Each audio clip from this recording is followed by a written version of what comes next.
Wow. After RuPaul said, I'm surprised he's even in the competition at this point, I thought it was a wrap. It's a new day in the workroom and ding dong, Scarlet Harlot is gone. Yikes. A lot of people saw her going to the end, but it just was not in the cards for her. Before I get into this video though, semi-finale I think it is. Yeah. Let's just don't forget to like, comment, share, and subscribe to my channel. And for exclusive content, go over to my Patreon, link in the description below. Let's get into this video. It's crunch time. Like, who is going next? I'll be honest. I would have to say Vanity. That was a shady question. Who is going next? Obviously, everyone will be looking at Vanity Milan because she's only gotten one badge throughout the entire competition, and it was a group win. And everyone else has gotten, like, well, not everyone else. Scott Claus just got a badge, but the other two girls, they won badges on their own, and they have multiple badges.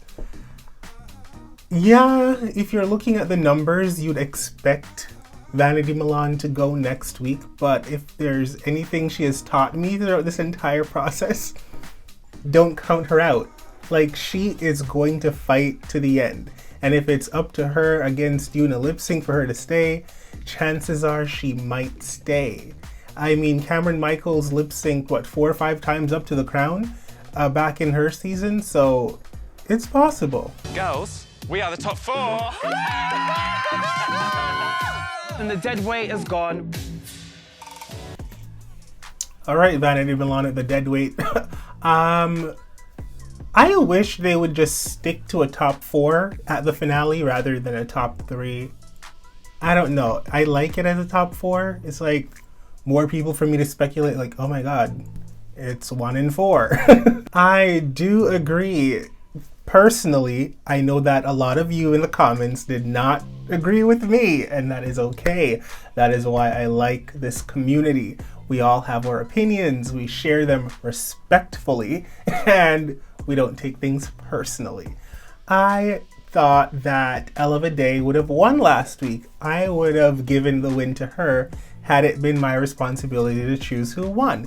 But it ain't my job. My job is just to sit here, watch it, enjoy it, and give my honest feedback with you guys. Scott Claus won last week. She got her fugly sash. She's living, and I'm living for her, living for this sash. You'll be overacting in the year's lowest budget sci-fi blockbuster, Bra Wars. The Fempire claps back. Oh, yeah. So the Maxi Challenge this week, the girls have to do an acting challenge. And I must say that not every season the acting challenge slaps. For the most part, it really sucks. Even when you have a lot of really good theater queens in the bunch. So I don't have great expectations going into this challenge at all. The Fempire Strikes Back is a great title. I love the title. I've never watched Star Wars. I know like the generic things from it. Luke, I am your father. I don't know. Princess Leia, some commander something, Spock. That's pretty much my knowledge of that whole franchise. And I might be one of the only people in the world that's not familiar with it that well. But it's fine. I like what Scott Claus is doing. She is choosing the character that's the main one, and she's kind of casting people around her in a shady way. Let's call it what it is. She's casting them very shadily to make sure that they're not comfortable in their roles and that they might mess up, and so she looks like the star and she can get another badge, making her closer to the winner of this season. I don't think that's a bad idea. Why not? It's a competition. They're your sisters. They're your sisters. You love them. But you'll still love them after you've won that... reverse. I was about to say after you won that check, but do they even get money here? Once you have the crown, you can still be friends, you know? Kitty's got talent agency. Are we ready? Of course, Kitty's going to start up her own agency. She's loving this power. Look at her. Not making them audition for you, kitty. Really? Okay, well, it's cute. It's cute. OMG, that's the notification sound on my dating app. So surprised you seem. You okay?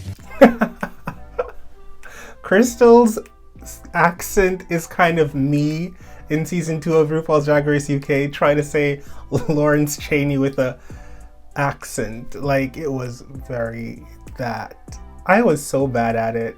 I got red every week for it, but I didn't care. I was having so much fun. How much space, baby nut, did you give baby YOLO? It's space nut milk. Space baby nut. Interesting. Yeah, that's what you said. Space baby nut. I tricked right over those words.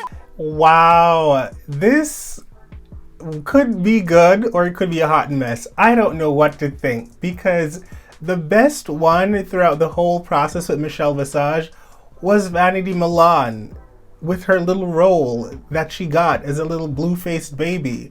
She didn't mess up a lot. She delivered her lines how she was supposed to, or how she was asked to deliver them. Everybody else was having a warm time. Kitty could not get the space baby nut milk or whatever the hell that was right. Ella Vaday was fumbling the bag all through her scene. And poor Miss Crystal could not remember a line. I don't know how this is going to play out. I mean, the power of editing, it could come together really well, or it could be a hot mess, and 2 of the front runners could possibly lip sync and one of them go home. I don't think a front runner is going to go home today, though. If you turn around, I'm going to smash your face in. And this was literally at the end of my road. There's just still so much hate. Me and my husband, we don't really do affection on the street. It's very interesting to hear the girls talk about their experiences in the UK being queer and living out loud and proud. It's sad that this still happens. I mean, in a lot of different corners of the world, it's illegal. So that's not lost on me or any of you watching, I believe. But Britain, I wasn't aware of how bad it was for Ella Vaday to say that she lives in a neighborhood where it's very conservative, and down her street someone's like saying, "I'll bash your head in," you and your boyfriend just walking your dog, and some person is like verbally attacking you for being in a same-sex relationship. That's crazy. Vanity Milan not being able to express public display of affection just because her neighborhood's like not that type of place that's accepting of her lifestyle. It's pretty sad. I don't know how they deal with that on a daily basis, and I really just did not realize that there were still certain parts of Britain, like obviously there are people that are not a fan of homosexuality or different types of queer lifestyles, but I didn't know it was so blatant in the UK. There are moments when people feel they can smack your bum, they can touch you anywhere they want. I've been in a club a couple times and people are like, "Oh, your padding is amazing," and they're touching my ass, and I'm like, "No, that's not Yeah, I just padding." invite you. I don't understand why these queens are still dealing with this. Ignorant people that are just hating on queer people for their religious beliefs or whatever they were taught growing up, okay. But if you're coming to the space where you're coming to enjoy a queer performer, that means you're an ally or a part of the community. So why are you being disrespectful by touching them when you're not, like, unsolicitedly? Like, what's that about? Put the bass in your walk, head to toe, let your whole body talk. I don't like this look, RuPaul. I'm sorry. I love the hair and the face. That's right. But this dress is looking very crafty in the way that you and Michelle like to use the term crafty to queens that you feel like look cheap. It's looking crafty. No. Category is scene stealers. Okay, Crystal Versace is another tier of frickin' perfection. I just love how smooth her edges are, how clean her lines are. It's just really well done drag. And you know, at one point I had to stop and say, is it that she is just a really polished drag queen, or is it that she's a skinny white queen? No, she's just really polished. She's polished, and you can't take that away from her. And she does have a point of view for a 19-year-old. Yeah, that's impressive. As usual, the concept is there. Cruella de Vil, hands down, the minute she walked through from the corner, I knew exactly what it was. I love the cut. I love the shoulder. I love the little slit. It goes back to the era of the original Cruella de Vil. I love the red coat. I love that everything wasn't just black and white, because she could have easily gotten a black and white Dalmatian coat and it would have cheapened it. It would have made it very costumey. It would have made it very, but she didn't do that. She didn't even do spots. She didn't do that. I think it's so freaking well done. And the pop of color with it. And then not just the pop of color in the coat, but the green in the eyes. The earrings are perfect. They're not too big and just obnoxious and taking away from the outfit. It's just clean. She's a clean drag queen. Oh! Ella is doing the Oopa Loopas from Charlie and the Chocolate Factory. I did not get it right off the bat. I was like, orange skin, green hair? Who the hell is this? But it's cute. I like the homage. It's definitely not like a recreation or an exact thing. It's really cute. I like the face makeup.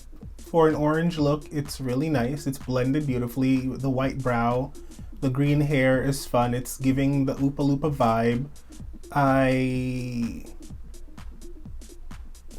That chap looking thing with that's clear with the white boning, that's interesting. I don't know if I love this look. I don't think I love this look. You know what? I know I don't love this look. That's what I gotta say about that. Yeah, there's not a lot to look at here in Gawk Over. It's just not my favorite. Okay, the minute Vanity Milan walked around the corner, I saw the hair first and I said, Halle Berry from Baps. I knew what it was. However, by the way, side note, she's wearing orange again for like the 4th time. I guess if it's good, you just stick with it, right? I feel like you could have gone so much further with a Baps look. Where's the animal print? I needed to see some cheetah. If you had worn like some cheetah leggings or cheetah tights, printed tights, I'd have been like, there you go, and added on like a lot more jewelry. Like as a drag queen, you guys wear a lot of jewelry, but doing Halle Berry from Baps, you could have done twice that amount of jewelry. You could have put on a gold tooth, a lot of rings. Like, I feel like this is a really downplayed version of Baps. Baps is just such an iconic character. That movie had really iconic characters, and I feel like this orange dress is latex, it's cute, it's fun, and then the fanny pack, yeah, it goes with the theme of Baps, but it just feels like it's unfinished. And the hair is great, but again, I feel like it could have been bigger. It just could have been bigger. I wanted it to be bigger because I love this character. I've watched Baps a million times and I've seen a million different interpretations of Baps, and this just does not feel like it was as big as it could have been. Kitty Scott Claus repping for the Titanic. I don't think I'm sold. I love the hat. The hat is very that. The hair is very that. Come on, Kate Winslet. You better work. I don't know. The jacket with the skirt that tore away to just the jacket alone, I'm just not buying it. The shape is boxy, number one. The skirt was just, I rathered it with the skirt. And it's just not it for me. It is just not it. Unfortunately. I see the idea, but as far as the theme goes, I like it from the neck up, and the entire outfit, I don't love it. But again, for the Kitty Scott Claus fans, it's my opinion. Yours can be different, and we can meet in the middle or not meet at all. It don't matter. Okay. What I will say that I love about Kitty Scott Claus is her performance value that she gives to the judges and to the audience. She commits to something and she really goes for it, and I love that about her. Feel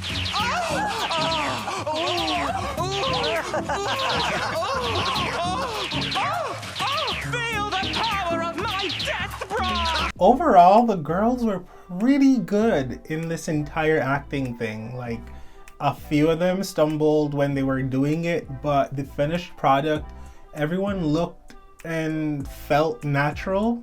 The only one that was a little flat for me would have possibly been Crystal. Apart from that, everyone did a pretty decent job. So it's kind of hard to say who I think is going to be in the bottom. If I'm going to choose anyone to be in the bottom, it would possibly be because of their runways and not really because of the performance, because everyone's performance was pretty good across the board, in my opinion. However, the judges have different takes on it. You can tell by Michelle's reaction or her critique to Vanity Milan that she's just not here for it. She's like, yeah, you did everything I asked you to do. It was good, but it's like, meh, whatever. And then you come out here, you look pretty, but then again, it's like, I've seen this from you, so meh. And I feel like because of that, they might put Vanity in the bottom again. They loved the Oopa Loopa outfit by Ella. They loved her performance. Kitty Scott Claus, they loved her. At least Michelle and I could see eye to eye with the whole reveal not making sense that Kitty Scott Claus did. As far as Crystal goes, I feel like everyone's freaking stuck. Crystal, are you okay? You're very quiet. I'm fine. I was like uncomfortable watching mine. What did you think of your critiques? I mean, they were better than I thought, but it takes the tiny little, Yeah. oh, that wasn't as good as it could have been to be like, you're in the bottom. I guess it's dawning on Crystal that she might be lip syncing for the first time in this competition. And based off the critiques and what everyone's saying, it seems like it's Crystal and Vanity. So Kitty Scott Claus and Ella Vaday are just sitting pretty. They must be like on cloud 9. What would be gaggy is if the tables were like flipped completely and they both had to lip sync. They would not be ready, because right now they're thinking in their minds, it's official, I'm going to the finale, there's no skirting around that. But yeah, apart from that, it's hard because it's so close to the finale and everyone is doing so well that it's almost like just put them all through. I don't feel like anyone needs to go home. Everyone did pretty well, like a really exceptional performance across the board, in my opinion. Vanity Milan, aren't you glad you are safe? What? Wait. What? I'm genuinely shocked. I need a moment. No way. I'm really happy. I'm not saying no way because it's like bonkers. It's bonkers, but I'm happy for her. I am so happy for Vanity right now. Wow. After RuPaul said, I'm surprised Vanity's even in the competition at this point, I thought it was a wrap. I thought it was over. Bitch. Congratulations, you've made it to the finale. You're safe. You better work. Me? Safe? Peace. I'll take that. Thank you. YOLO.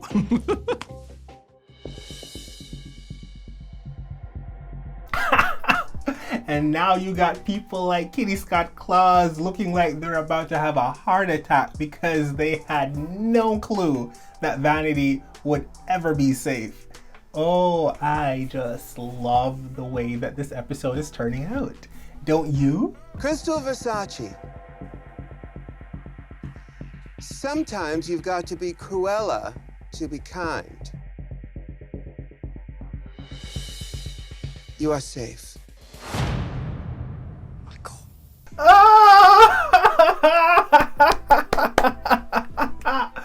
Oh my god. Oh, lordy.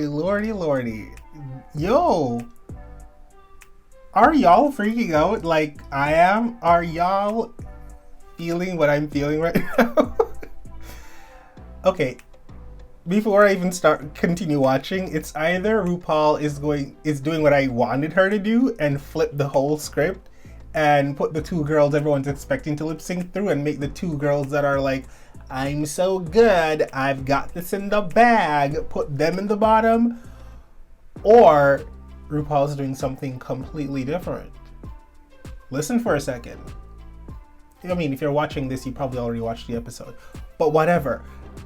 Or what if RuPaul is putting them all through to the finale and no one lip syncs and no one goes home? Could be that.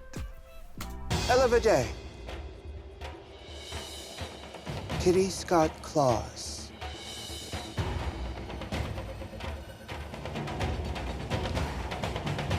I'm sorry, my dears,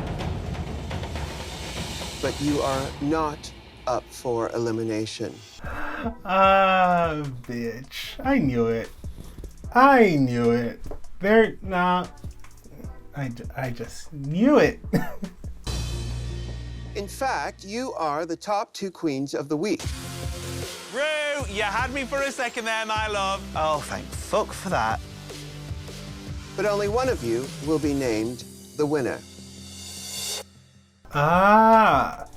Now, at least we're still getting a lip sync. The top two girls lip sync for the badge.